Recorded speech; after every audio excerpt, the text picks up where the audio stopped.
This video brought to you in part by these fantastic sponsors. Hey guys, what is up and welcome to the channel. I am the Shotgun Shogun and we are back with Sasuga, Greg-sama, for yet another podcast.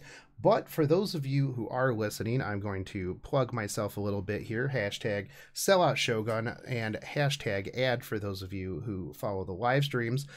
Make sure that if you want to support me and the channel, go over to mobilegamingnews.com. It's a news site where we cover all of our mobile gaming, and I do want to thank all of the Patreons who help make these things possible. If you are a Patreon or a Twitch subscriber, make sure you actually are in the Discord, because all of you guys are invited to these before and you guys get these early. But with my shilling out of the way, Greg, how are you doing, man?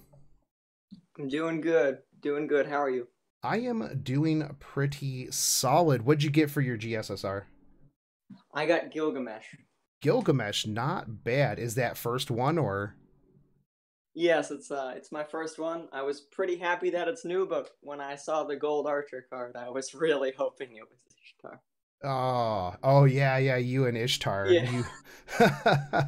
Yeah, I remember the Ishtar memes that everybody was throwing around the Facebook group around that time. They were pretty good. One of my favorite things was when I was actually at AX rolling the GSSR with people. The Ludes TV, the streamer, was actually dressed as Kirei, and he's just like, please not Gilgamesh. He's like, anything but Gilgamesh. What's he pull? Gilgamesh. I'm like, boom, dude, it's the catalyst. It's the cosplay catalyst, man. So speaking of, that's going to actually be our first topic of the podcast. We're going to talk about that, and then after we talk about the anniversary of the GSSR and everything, we're going to talk about your cost versus entertainment with mobile gaming. So people in the past have asked me, they're like, hey, can you like say what the topics are at the beginning, so that way we know what's going on, like when you talk for like an hour and a half. So gonna be doing that moving forward. So definitely an interesting topic that I like talking about. But first, the anniversary. Personally, I think that this year they really stepped it up a lot. What were your opinions on it, Greg? I completely agree. I'm of the opinion that we didn't get a Blue Rider gem, and that was a great thing. So that's already a step up from the JP version. Yeah, there was quite a bit of anxiety over when we would get the GSSR and everything, but overall we got it pretty much when it was expected. So no complaints there. Right. And I think one of the things too that like the North American fan base has to kind of just like realize is that like every single year the anniversary is gonna basically just be on the Saturday of Anime Expo. Like everyone's like, no, this is our anniversary, when are we gonna get it? Like it's gonna be at AX. Like I guarantee, I would bet money every year it's gonna be at AX. And I actually liked this year that they moved the Statesman event up to 4th of July.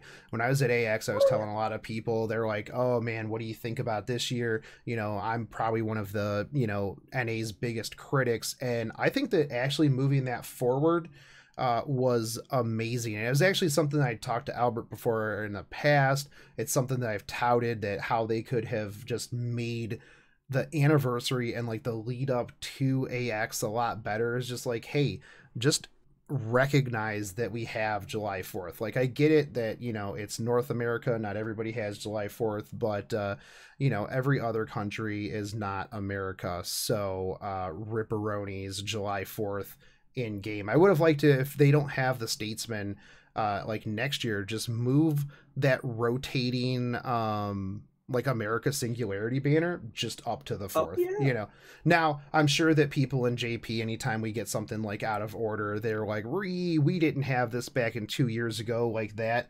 But just tell them to sod off. You know, it's yeah, not that big of a deal.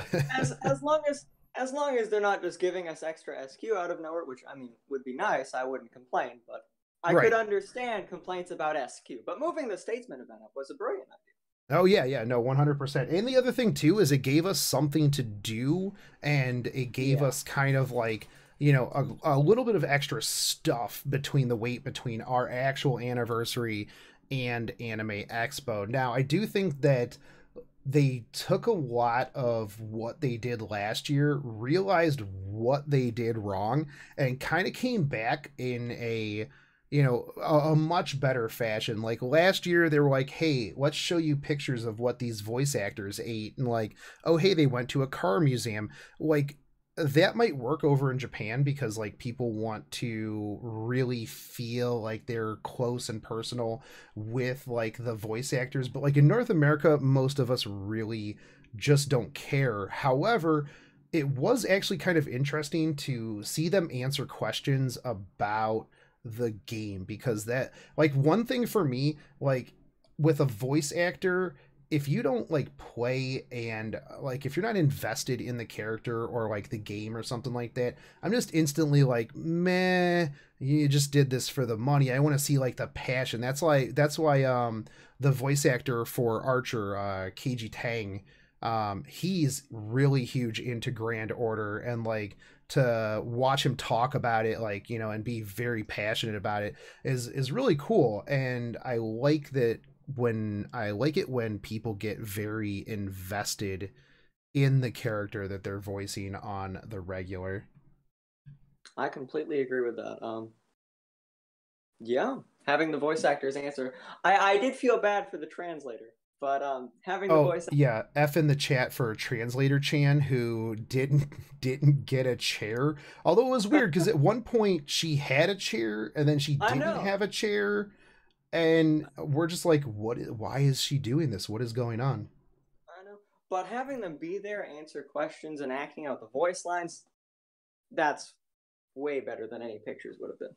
Oh yeah, absolutely. And like one of the things, like a while back last year, I went to a convention in Southern Ohio called MatsuriCon, and it was a bunch of the English voice actors. But I remember that they did a bunch of lines like at each other, like from their respective, series and stuff like that. And it was really, really cool just to hear that, like, in person. So that was cool. Not only that, but Rumi, voice of Liz and Astolfo, like two of my favorite characters. I was just like, oh, this is so cute. Like I literally got diabetes from those two voice actors just by being in the front row. Yeah, that was great. I hope we can get some more voice actors next year.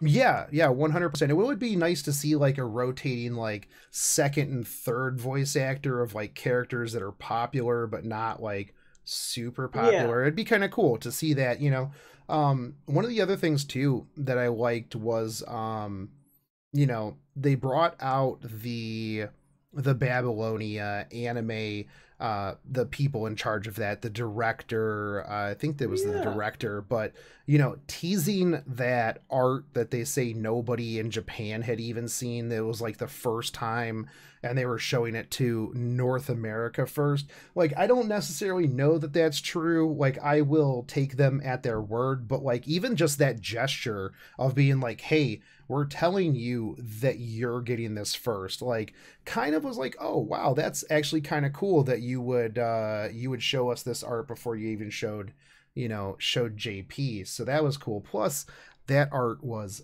amazing. Like, I know it probably didn't like translate as well over video, but like I was like literally right in front of the screen. I was like, ooh, Ushi, dang girl. And then like Benkei and Leonidas too. I was like, oh, like, yikes, that is amazing. Yeah, that was great artwork. I don't care so much about seeing it first, but that is a nice gesture that they would do that. I do agree. Yeah, no, I mean, I don't care about seeing things first or anything, but like, yeah, like I said, it was like kind of just like that whole, hey, by the way, we do recognize that you guys are a thing, and we're going to show you this one thing first. Mostly Yeah. because it's like, we literally get everything like 2 years behind JP. Like they get a ton of other things. They have like FGO Fest and everything over there.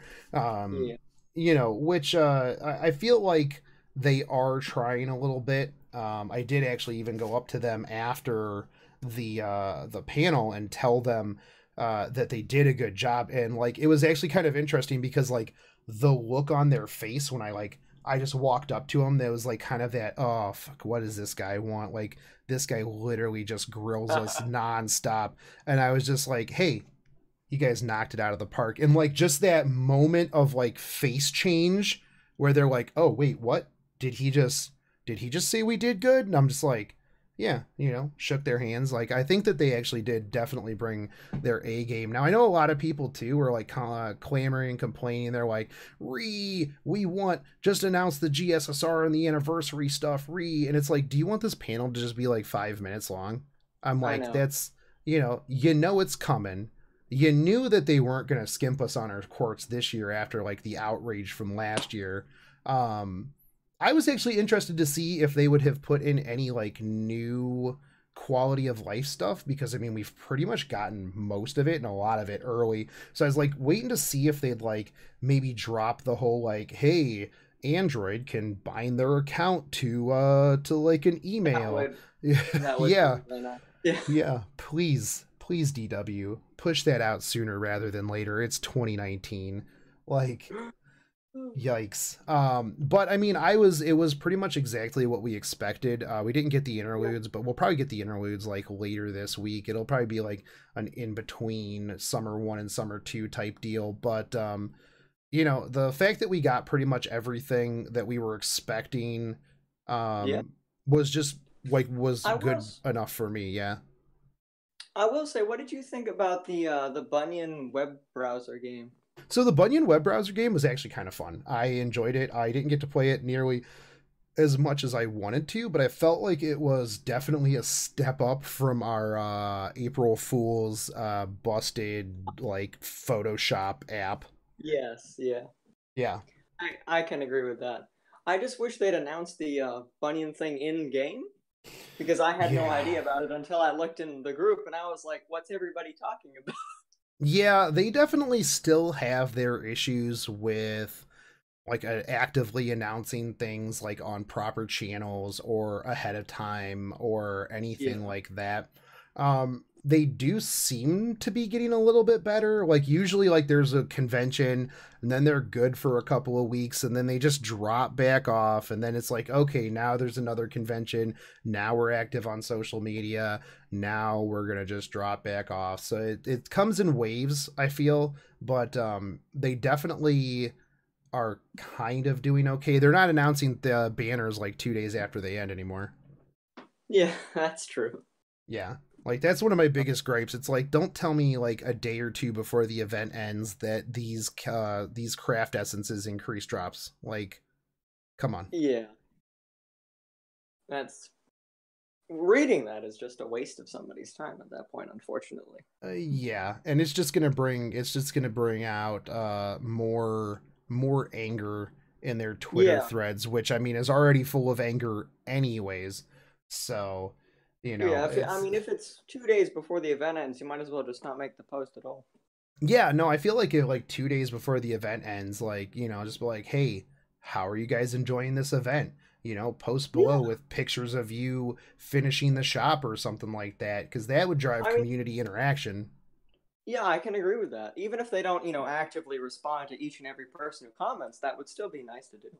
Yeah, no, 100%. Like all you have to do is just drop that and then just be like, okay, cool. Everyone else is just going to respond to everybody else anyways, So that would be, and like, I know that they're like, oh man, we got to watch what we say, but like literally just doing that isn't like really saying anything specific. No. It's really kind of building like working with your community.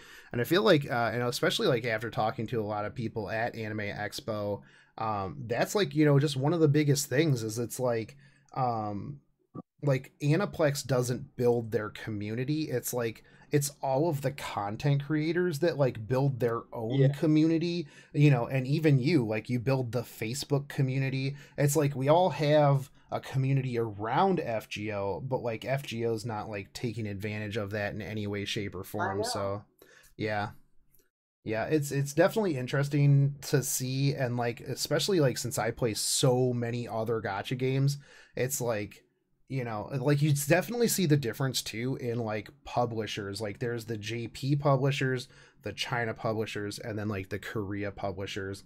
And it's like Chinese publishers are just like, hey bro, we're gonna blow everything up on social media. We're gonna interact with people, we're gonna toss out memes. It doesn't matter. Like, come buy our ship girl waifu skins. You know, KR is okay-ish. I mean, there's been some backlash with Epic 7, but they've been doing a Yeah, little bit better. Like it just seems like JP publishers are like, "Hey, we're not going to talk to anybody about anything." I Just know. I don't. yeah. I honestly wish they would join in with the memes. That'd be great. Yeah, yeah, 100%. Or like just have like banter between like Yeah. major, like have like just like throw a little bit of shade at Nexon, and then Nexon throws the shade back, and then like Azure Lane comes in, is like, oh, Yostar's like, oh hey, what's up guys? You guys want a new ship girl skin? We got it. And then like they both come back. I feel like after, especially too after like Wendy's started it. Wendy's and Arby's kind of Yeah. started that like humanizing the brand. And as much as it's like I see people, they're like, oh, corporations aren't humans, they just want your money. I'm like, yeah, but these memes are hilarious, and that's all I Yeah. really care about. It's like everything's for the memes. Like, here, greedy corporate you know, fat cat, take all of my money, just keep shoveling those memes in my face. Memes and waifus, man. That's what makes that's what makes my world go around. Yeah, I have to admit, I did not like Wendy's at all until they started pumping out those memes. Right. I mean, I still don't want to eat at Wendy's, but you know, I'd be like, oh, okay, you know, that's cool. That's cool. Yeah. But yeah. But I mean, I think like overall, like I was really pretty pleased with the anniversary. I literally got there like at like 3 panels ahead of time because we found out that they don't actually clear that room. So it was like every panel that Oh. ended, we just like moved up closer, and then the next one ended, and then we just moved up closer. And I was actually surprised because I thought like their Sword Art Online panel was like right beforehand, and like Yeah, everything was saw like that. was just completely put like packed. And I'm like, I'm not gonna be able to get a seat like at the front. I'm like, all of these are probably just Fate people, but it was apparently just all Sword Art people that had been there like since the place opened, because as soon Why? as Sword Art like got done, like half of the room like in the front just like left, and I was just like, oh snap, I got to get up there to the front. So I did end up getting like front row seating, Oh, um that's good. and it was pretty cool. It was pretty cool. But yeah, no, overall I think this was good. I think that moving forward, they kind of know what they're doing now with anniversaries, and I think Yeah. that you know, they're it's getting better too, because they're kind of in parity with Japan, even like in terms of like timing events and stuff like that, Yeah, like I as can much agree. as they can be, you know. So that makes it a Yeah. little bit easier, especially on content creators, to be like, oh, I know what's coming up. I know I have this many days to like work on this or this. um Yeah. yeah. Whereas like in Epic 7, they're just like, hey, this is out. And I'm like, oh, I gotta wake up at like 6 in the morning, 5 in the morning to see if patch notes are out. Like, you know, they're like, I know what JP feels like now, because it's like you really don't know what's coming until it just drops, and you're just kind of like, Yeah. yeah, yeah. So, yeah, definitely cool. It was there's a lot of Fate representation at Anime Expo too. I was pretty pleased with like the amount of cosplay like from Fate just like everywhere. Yeah, I wish they showed you know they did the stand up or something if you're wearing this. Yeah. I wish they showed those outfits a bit more. Right. Yeah. And I mean, that was one of the things I tried to do like a little bit on stream. I was like, oh, let me go like get some cosplayers and stuff Yeah. like that.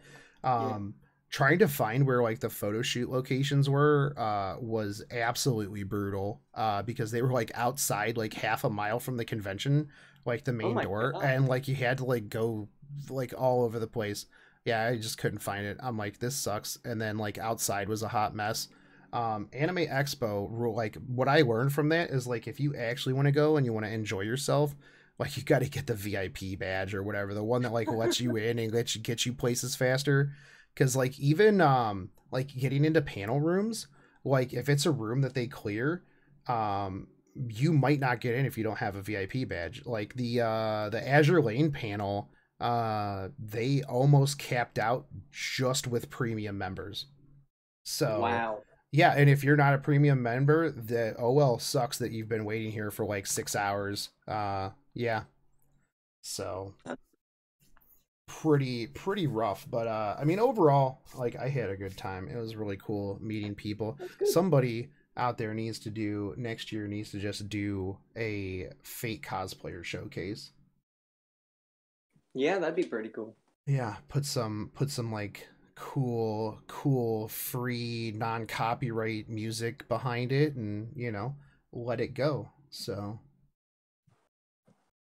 but all right, cool, man. Let's hop into the meat and potatoes of this. And this one is and I actually don't really know that much on like where you stand because I was just kind of like, "Hey, this is what we're going to talk about." Like don't tell me really what your, extensive opinion is on this. But like one of the big things that I talk to a lot of people about at AX, and I've been talking to people lately, and because I've been doing a lot of conventions and I've been doing panels at a lot of these conventions, like talking about the future of mobile games and like the current state of them and like getting people's opinions because it's like definitely a topic that I'm really interested in because I think that it's a really emerging market and I think it's going to take off really soon. But the never payers and like one of the questions that I always ask is, whenever I find somebody who's very super adamant about being free to play forever, I'm like, why? Now, a lot of times the answers will be,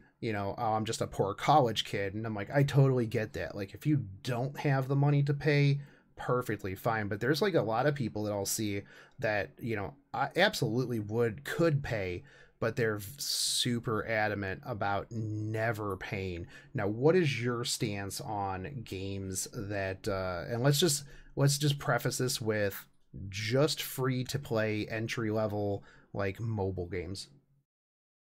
Um, I myself am trying to go free to play in FGO aside from GSSRs because I suffer from a painful lack of money. But there have been times where I dropped $200 for Gilgamesh on his very first banner, and I didn't get him, but he's here now. I've dropped $400 on some other mobile games. I will spend the money if I have it. Okay. I'm not just adverse to just spending the money because I do enjoy playing these mobile games. Okay. Yeah, and that's one of the things for me. And like so for a really long time I was actually just almost strictly free to play. And I think back on that like and it's really weird because I tell people that I used to be like, super free to play and they're like, "Uh-huh, sure you were. I see your streams. Like you're a huge whale." And they're like, "What's free to play to you? Like a couple $1,000?" And I'm like, "No, I like legitimately used to be super free to play." And my stance on it was how much enjoyment am I getting out of this game versus like if I were to spend, let's say, $60 on Borderlands, you know. And so that's like a topic that I bring up with a lot of people. I'm like, okay, but how much do you play this game a day? And they'll be like, oh, I play this game like 3 or 4 hours a day. And I'm like, okay, well, so if you play this game 3 or 4 hours a day, I'm like, that's quite a bit. I'm like, that's, Yeah. more than you're going to probably get out of, any new AAA games. Usually you'll get like a couple of weekends, maybe, if you're trying to like 100% the game, maybe then you'll get more play out of it. But like the vast majority of games that you get nowadays, it's like, oh, I just played this and beat it in an entire weekend. That's like most Borderlands games for me or Fallouts. I'm just like, oh, all right, cool. I just sat down, played this for 48 hours straight, and I beat it. So for me, I play a ton of mobile games and I play them quite a bit throughout the day. And so I always justify it as I'm getting X amount of enjoyment out of this. Like, why wouldn't I pay to support the game that I'm enjoying as well as, you know, like pay for more enjoyment, Yeah, I can totally agree with that. Yeah. I usually spend I usually spend around, an hour or two if there's not an event going on, and if there's an event going on, I'll usually spend like 3 or 4 hours on a single game. So Right. Yeah, and I, one I of the things too that I found not too long ago was the like the 2019 quarter one games game industry earnings, and mobile games now are like I think it was 58% of the wow, overall spend. So I always like to bring that up when people are like, "Oh, mobile gamers aren't real gamers." I'm like, "Yeah, but we spend 58% of the money on games." So, that's maybe you guys crazy. should step up yours if you want to stand on our level, son.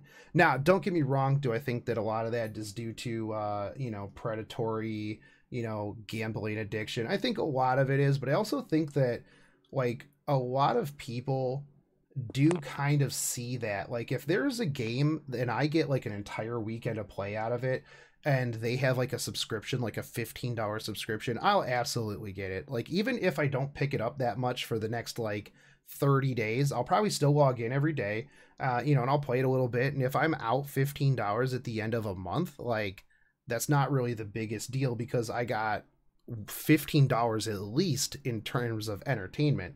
And if you put it in like into perspective, like $15 is like what? Like a single movie? Like Yeah, yeah, at a movie theater. I mean, I don't go out to the movie theaters very often. Like I try not to go outside very often, but like like $15 isn't buying you like really much in the way of entertainment at all. So it's for me, like yeah, like throwing a little bit of money at like a game that I am just really really invested in, or I'm having a really good time, seems completely reasonable to me. Now, I don't suggest people go throw like nearly as much money as I do, or some whales, unless they have it, and that's just their prerogative. But it always just kind of confuses me. It always boggles me when people are just super adamant about never ever paying in a game. yeah. I've never really understood the whole F2P versus whale fight whenever it's come up. It Yeah, shouldn't be an issue how they play the game. right. And like one of the things like so I don't know if you're familiar with any of the E7 controversy that's been going on over like the last week with a lot of people just really really railing against them over like, some OP, pay to win units and stuff like that. But I always feel like if you're not paying anything to pick that game up and play, as long as you can clear like the vast majority of the content like without spending a penny, like what do you really have to complain about? Yeah, you're not really losing out on anything. I mean, even the really ridiculous challenge quest in FGO, you're only getting a ticket out of it. Right. You're not getting much. Yeah. And even if nothing else, it's like you literally got all of those hours. Like even if you try to come back and say, well, I've spent 100+ hours on this game and I can't get to top tier PvP. Well, first off, I mean PvP in any game mobile wise is going to pretty much always be like exclusively dominated by whales. Oh, But if you can clear the vast majority of the PvE game without spending a penny, like I feel like that is like a good amount. And it's always like really crazy to me when like free to play players, like adamant free to play players who, and like I get if the game is like super super stingy, but like there's a lot of games that are pretty generous for the most part, and people will yeah. still be like, hey, I don't have this one character that this other person has, like, you should nerf that because I can't compete. And like I know that we both kind of agree on this, so like anybody listening, if you want to like come on like one time and discuss this from the never payer side, like I would absolutely welcome that, because I think it would be interesting to like have kind of a debate with somebody who is super adamant and to never pay, who does have the means, because I'd like to see their side of the story. Yeah, I can agree with that. I Now just go ahead. I mean, I just can't think of a real reason aside from, just that F2P status. Yeah, yeah, and not F2P, by the way. But you know, it's really interesting too, because like a lot of people will, you know, kind of just bounce from gotcha game to gotcha game. And that was actually how I did previously to actually starting the channel and, you know, starting Fake Grand Order. I like bounced from game to game to game. And as soon as I hit a paywall, or as soon as I felt like, oh, I really can't advance past this part without either like copious amounts of time or copious amounts of money, I could just uninstall that game and literally go play any other game. And if people were like, "Oh, hey, what was your opinion on this game?" I'd be like, "Oh, it was pretty good. Like, you'll get like probably a couple weeks of play out of it, and then, you know, you're probably going to hit a wall, and then you're going to either have to pay or, you know, move on to the next game." And with there being so many games out there, there's a lot more options, I think, for people to just kind of bounce around to. So it's you know, it's always just really weird to me too that if you enjoy the game and you're playing so much, like why wouldn't you want to support the game company if you're able? Yeah, I totally agree. Yeah. So now, don't get me wrong. I do think that a lot of companies need to kind of work on a, you know, like one of the things I'm very adamant about with Fate Grand Order is, you know, the PR, the community building, because even as a whale, like, okay, if I like your game, that's cool. But if I feel like you treat me as, you know, a customer instead of a paycheck, I'm more apt to invest in you in the game, because I mean, there's like Yeah. multiple aspects to it. Um, and you know, so I'm not saying that like, oh, just go give every, you know, mobile game your money if you like it. You know, kind of look at it as like a company. Like, do you want to play this for a while and really only spend like what you can justify? Now I do see like a lot of people too bring up the whole you know, sunk cost fallacy. They're like, oh, well, I put in X amount of dollars, I can never quit now.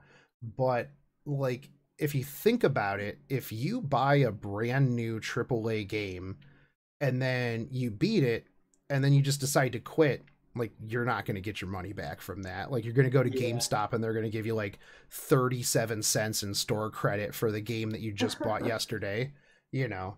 So like I feel like it's really weird because I think that there's like a mindset about mobile games Yeah, that's that just not the same when applied to, right. other video games. Yeah, and actually that's like something that I was talking to about with somebody today, and that's actually one of the things that I want to really kind of maybe change with the website and stuff like that is the image and the stigma around mobile games. I feel like a lot of people are just like they either hear, you know, the horror stories of like somebody spending $10,000 and not getting their waifu, or, you know, there somebody will be like, oh no, this game literally came out, it was a cash grab and then they closed it, stuff like that. So they hear these horror stories and like the negative media about it, and like they're skewed towards that. So like Sinnoh Alice was going to come out, but it's been delayed, but it was being ran by Nexon. As soon as people heard the name Nexon, they're just like, oh yikes, I don't know if I'm going to play this now.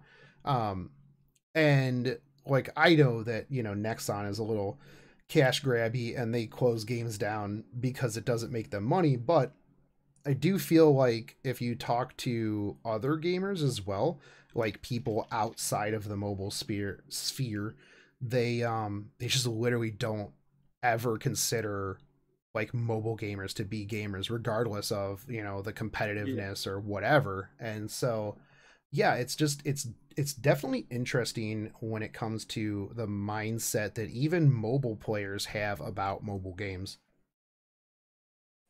Yeah, it's a very weird double standard.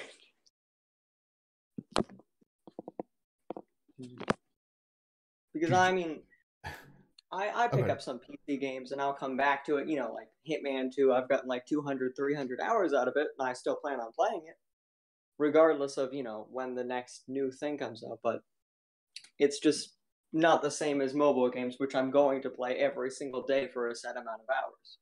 Right, and one of the things too that I equate the increase in like spend, the increase of like just mobile games in general is that you literally have your phone pretty much at all times throughout the day. Yeah. Like you wake up, you're gonna log in, you're gonna burn your AP that you gained while you were sleeping, while you're getting your morning stuff together.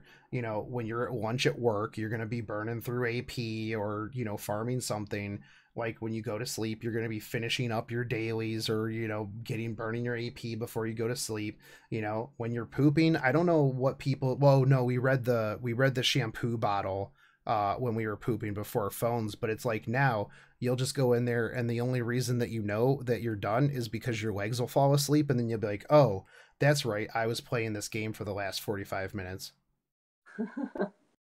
So it's like that's a big part of why I think that mobile games are just really, really exploding in North America, is because, well, we finally have devices that can handle much bigger, much prettier games. There's a lot of games that are coming out now that have cutscenes or special Yeah. moves that are like just on anime level, and it's visually just like super amazing. And not only that, but with it being mobile, you don't have to be at home. You don't have to be at home to play your Xbox or your computer or anything like that. Now, I said that one time, and then somebody linked me to like a picture of some dude with like a weird rig and his PS4 and like a 32-inch TV on a train. And I'm like, you know what? Kudos to that guy. He is a mobile gamer. He is up and mobile, and he is playing PlayStation 4 mobile. That is, good on him. So, but yeah, it's interesting to see too, like the as mobile gets bigger and bigger, it's really interesting to see the free to play, the never pays clash with the people who are like, well, yeah, no, this is completely reasonable. Like, I'm perfectly fine with throwing money at this game because I play it all the time. Yeah. How often do you guys have to moderate Sorry, what? I said, how often do you guys have to moderate threads like that on Facebook? They've decreased quite a bit, thankfully, but there are still some. We actually created a bait rule because of it, because they were so common and they were so controversial, and every single other comment was an insult Right. from both sides, of course. It's not just one side, but Oh well, yeah, because when whales are attacked, they're gonna attack back and just be like, yeah. "Oh, man, sucks that you don't have all these 5 stars. Sucks to be poor." And then the free to plays will be like, "Wow, way to waste all of your money on that when you could be doing like literally anything else." Actually, Yeah, that kind of triggers me a bit because I don't know if you remember the Wall Street Journal video of that they I did on do. Fake Grand Order. Like, Yeah, I do. I watched that and I'm just kind of like, okay, it's whatever. But then I delved into like the comment section and I'm just like, oh my God, dude, I'm just gonna like, I need the flamethrower out because I'm just gonna roast all of these dudes, because like first off, I mean, a lot of them don't know anything about like Japan. Like that dude had a big house and like all those gumplas. I'm like, man, you think he spent a bunch of money on his Fate Grand Order account? I'm like, look at all these figures this dude has. I'm like, I he's probably know. spent more on that. And I'm like, the dude's like a stock trader and streamer. Like, he's making mad cash, and everyone's like, you could have went on vacations and had more memories. And it's just like, bro, if this dude's got that money, let him do whatever he wants. I'm like, Yeah, that's like there's a guy who pretty much goes into like every competitive game. His name's Mega Shield. Like, dude is always at the top. Like every game I go into, I'm just like, oh, there's Mega Shield again. Dude wow. probably dropped like $50,000 on this.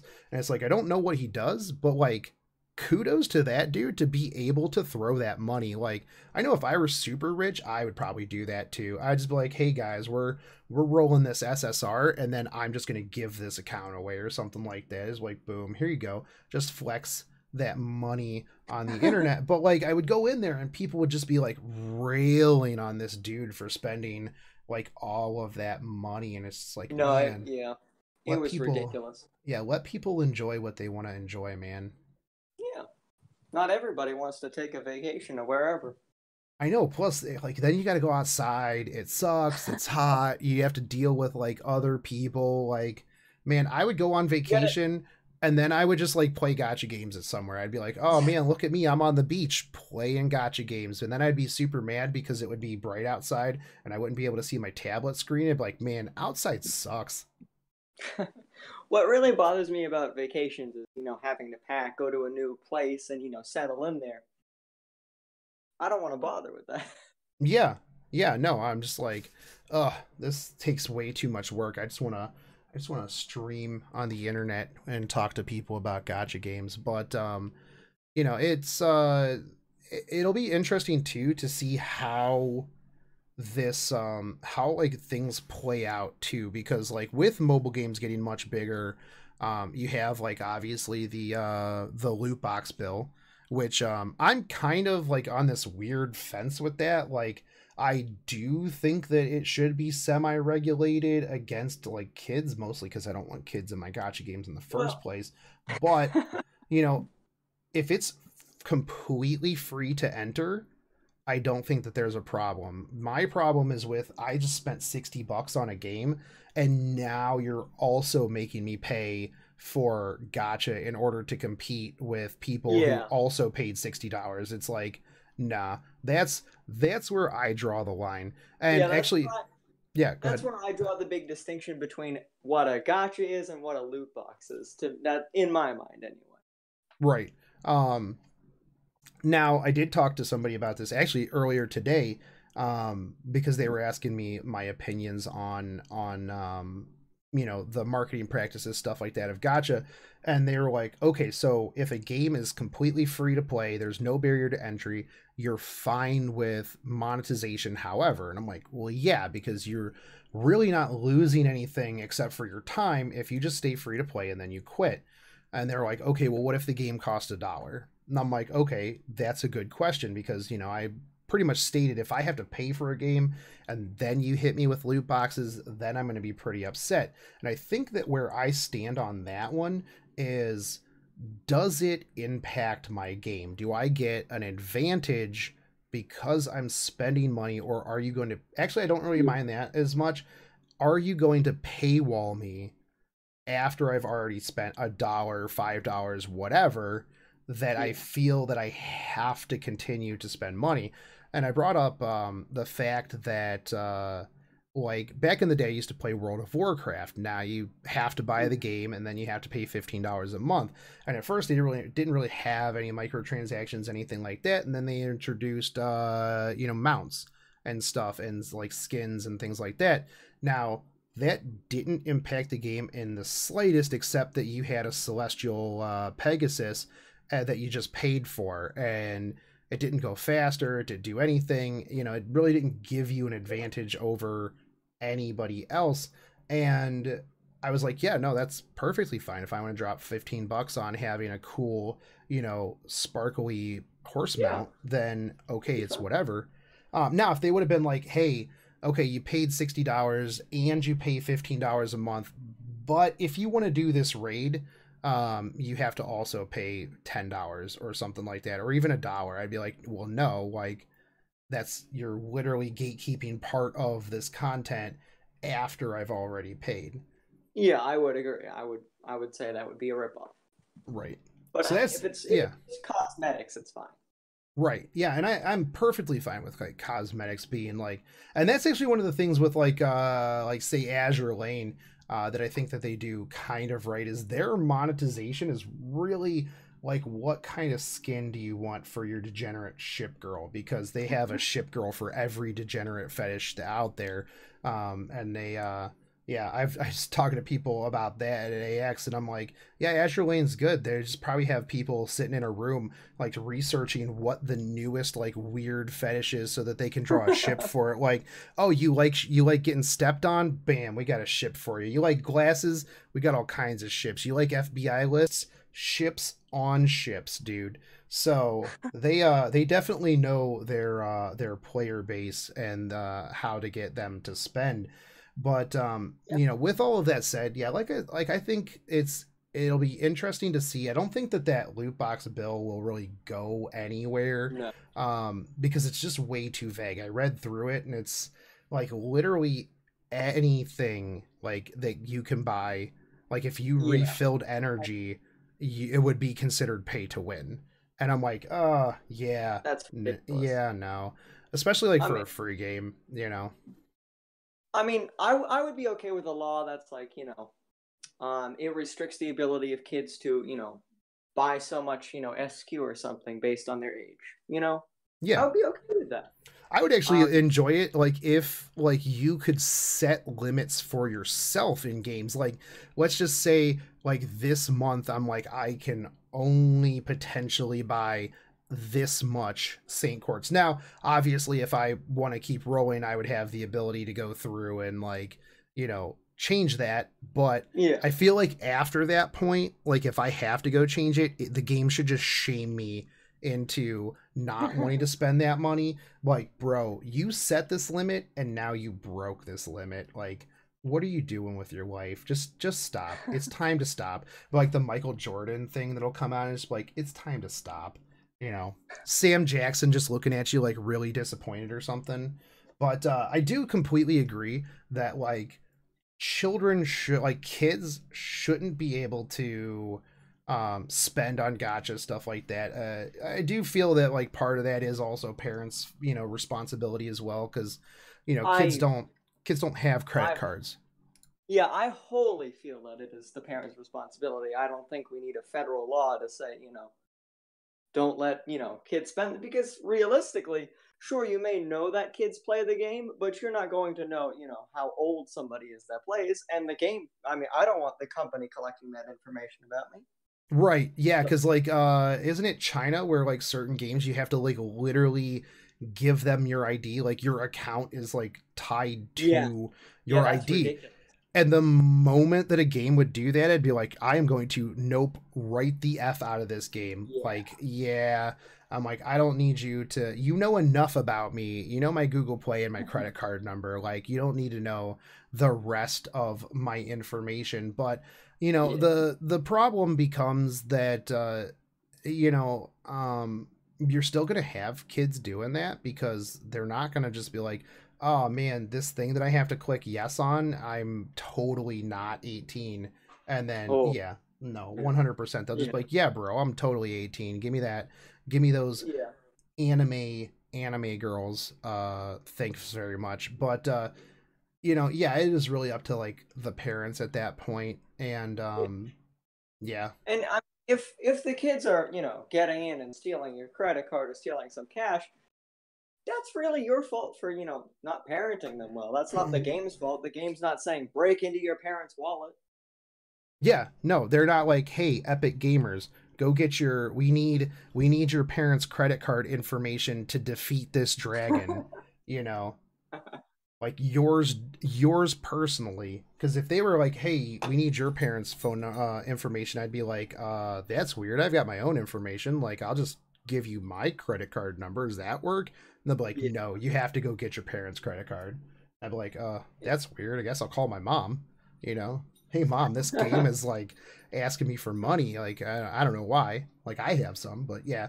Um, but I think that like a big thing with that too is the people that I find that really really rail against like loot boxes, gotcha, stuff like that are also the people that are super adamant about never paying for a game. And they also kind of tie that in with companies being super scummy and predatory, but yet at the same time they continue to play the game free to play. So it kind of like confuses me that they're never going to give the company money. They kind of hate the company. They hate gotcha, but they still play gotcha. How do they expect, the gotcha game servers to keep running or updates to keep coming? Yeah. It's ridiculous. Yeah, and like the other thing too, so like one of the things with Epic 7 recently is a lot of people are complaining about like overpowered Moonlight Whale characters and stuff like that. And it's like if you get everything, like where is the incentive for whales to whale? like in Azure Lane, you don't have whales for the most part because there's no real reason to whale. Like you can get by with like, I say this like casually, like a couple grand and you have everything. Whereas like in games like let's say Fate Grand Order or Epic 7 or like a lot of games, a couple grand is like a drop in the bucket and you are not even guaranteed like the most remote stuff that you want. And it's always weird when I say stuff like that because I like listen to what I'm saying and I'm like, yeah, just a couple grand like for that one PNG waifu that you want. And I'm like, man, just imagine like putting that into like any other term, like, oh yeah, no, this like this magic card was a couple of grand. It's still like I get it because I used to play Magic, but like to a normal person, it's like you spent how much on that? Like, does it like wash your dishes or something? And you're like, no, man, it's just in this phone game. Like, not only that, but I spent that much amount of money on it. Now I have to spend copious amounts of hours to level it up. But, when I get done, that final ascension art is A+, and I have that waifu's love. It's totally worth it. Yeah. I really wish they would I really wish FGO would modify their pity system because it's not much of a pity system at all right now. No, not at all. And that is one thing that like whenever the like loot box or anything like that comes up, I'm always like, yeah, I'm very like open for pity systems. Like I do not like there's some people that are like, oh, F pity systems, that'll just make whales even more powerful. And it's like it will, but at the same time, like you still have the option to like roll for that. Now, on the flip side, I feel like pity systems do a little bit of a disservice to people because psychologically, like if you are fairly close to hitting that pity system, like hitting that pity number, you're gonna just spend to get that. Like if I'm 10 rolls away from like the guaranteed SSR, like I'm gonna just go buy that and I'm gonna roll for it. However, like in Fate Grand Order, where it doesn't really have any pity system, like I'm like if I just hit my St. Quartz limit, I'm not gonna just keep going because I know that like I could spend another $1,000 and still not get what I want, Yeah. And also, like the other thing too that I kind of hate about FGO's USO system is it's like, especially on limited banners, like why, like after you get NP5, why are you just gonna be like, oh man, you know what I need? I need some USOs. Let's just keep rolling on this. I need 10 copies of this so that I can get a copy of something in the future. It's like, why wouldn't you just keep that money that you would spend on like extras and just roll that banner? Now I know it's for like spooks and stuff like that, but yeah, it is really rough. I wish that like maybe they would make it so that like you could turn in rare mana prisms to like turn into a USO, like 5 rare mana prisms or 10 rare mana prisms to like get 1 USO. I mean, that'd still be 50 to 100 4-stars that you just burnt. Like for a 5-star. Like I think that would be like a reasonable amount. Or just, reduce the number of USOs required to like 5. Then you only have to NP10 somebody instead of NP15. I still don't have a USO. I have no USOs. Wow. Yeah. Like there's people I have I don't have too many NP5s. But I have every 5-star except for like maybe 4 of them. Wow. Yeah. And I've spent copious amounts of money on this game. No USOs. And people are like, wait, how do you not have a USO? And I'm like, I don't know, man. That's just how it is. Yeah. So much for my pity system. My pity system is just use more credit cards. True that. Yeah. So no, I definitely think that like games 100% should have pity systems. I mean, it still makes it even decent for like, for people who do want to whale, because like chances are, they're gonna, roll for everything on that and they're gonna get everything that they want within like a reasonable amount. They're still gonna whale on every banner, and it's not like it's not like somebody who wails on your game is going to be mad about the fact that they had to spend less money to max out that character. Yeah. Yeah, for real. They're not going to be like, dang, man, I really wanted to spend $5,000 instead of like $800. Like, man, this is just absolute BS. I'm just so mad at this game that you made me spend not as much money. Yeah, plus, I mean, having a pity system encourages the FP2s to be like, if I spend $100 more. Right. Yeah, no, absolutely. Like I said, it you get close, and then being close to that pity system is going to make you want to throw that cash at a viable business strategy. Right.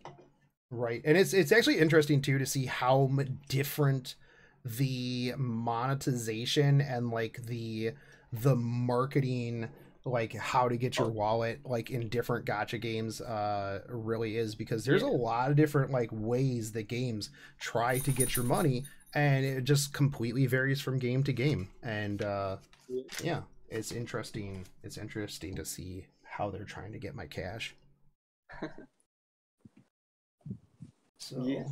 But all right, man. Well, I think that we've been going for a little bit now.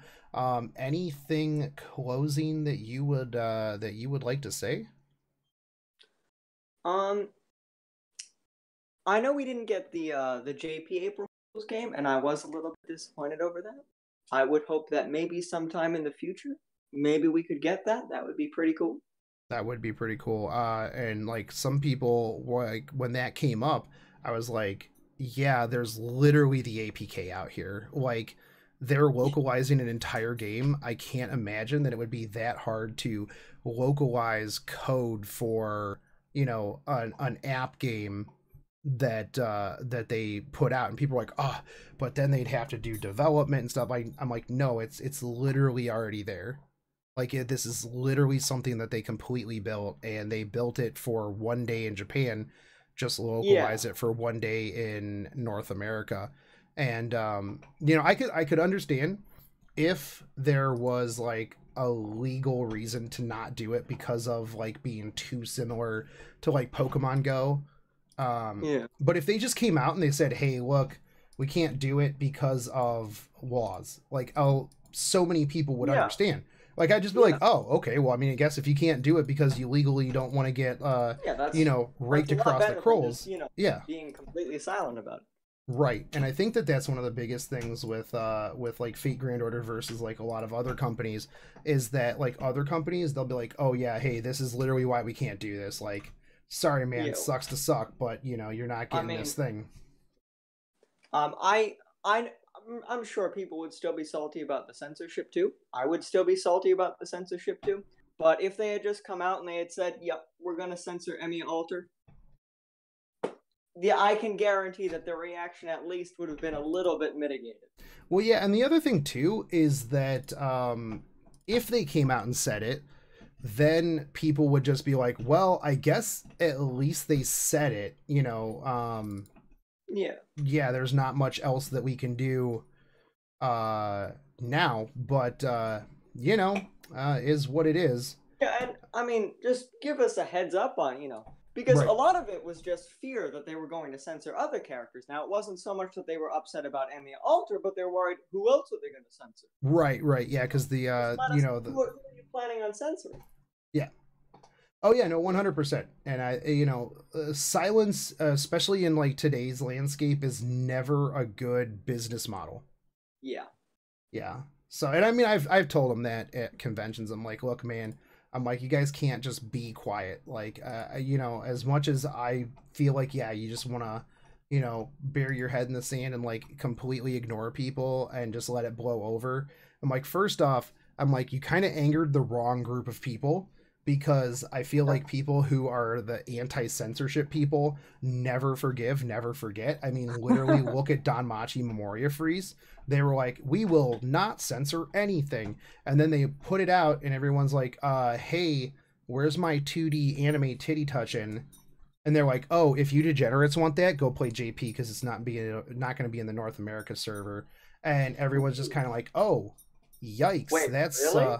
Yeah, yeah, and like they were Oh, very like brutal about it too. They were like, "This is not happening. If you want to play this, if you want this, just go play the JP version because we're not putting I this in."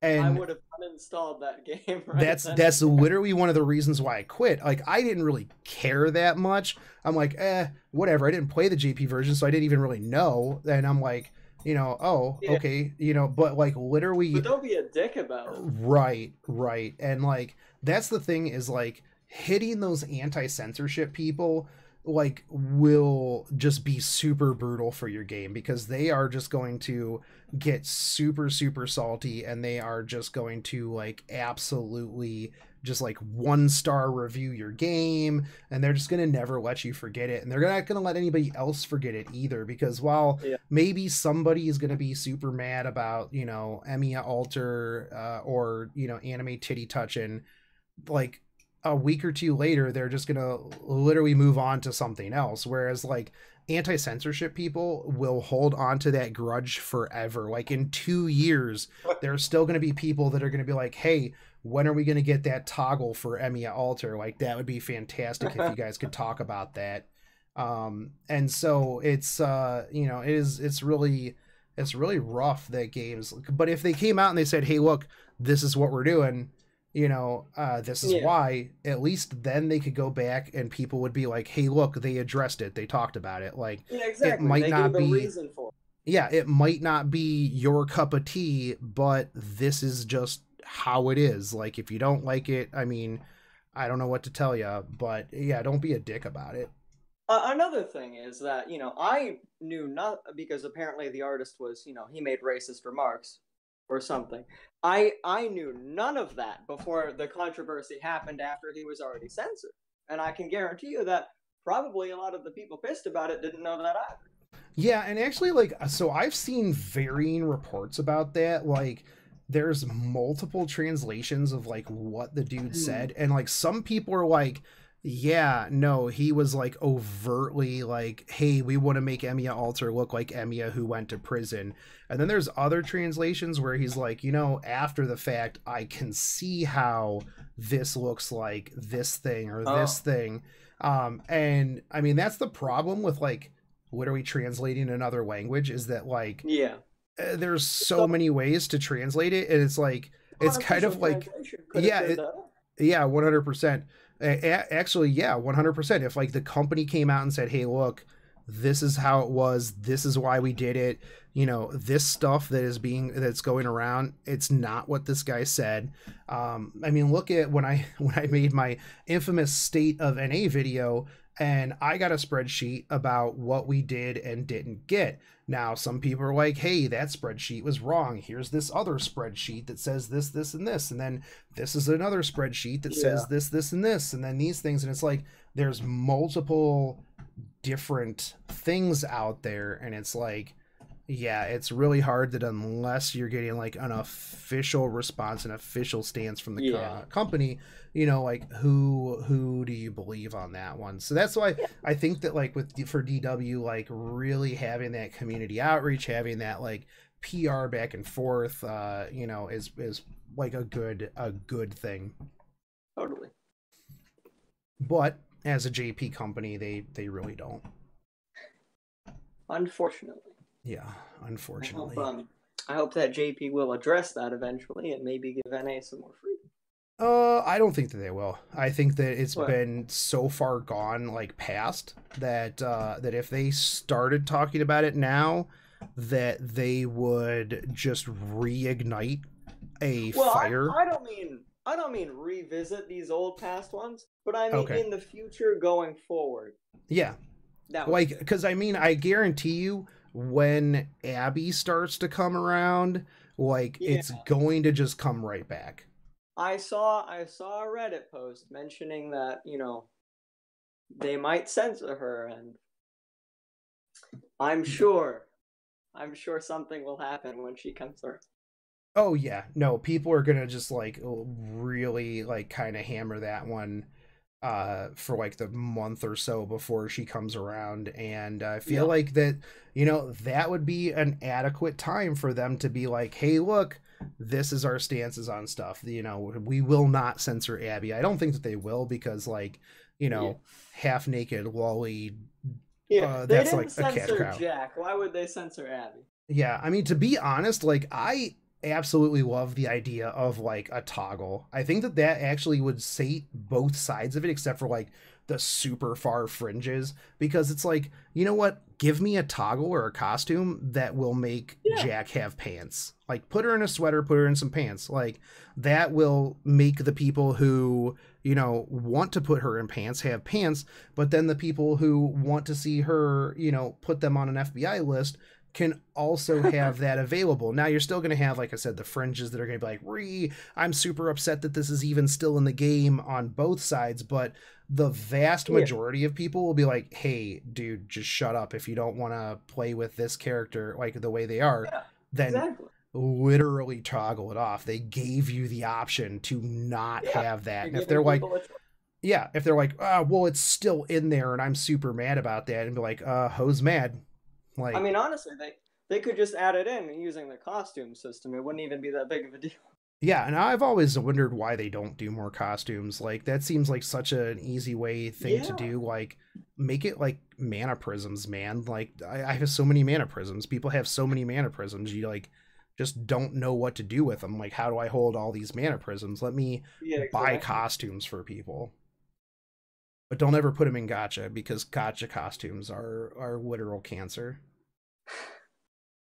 Yeah, that would suck. Yeah, let me just buy them. Don't ever. I hate when games put gacha costumes in gacha, unless that's literally all that the game is. Yeah, unless that's the only thing. Yeah.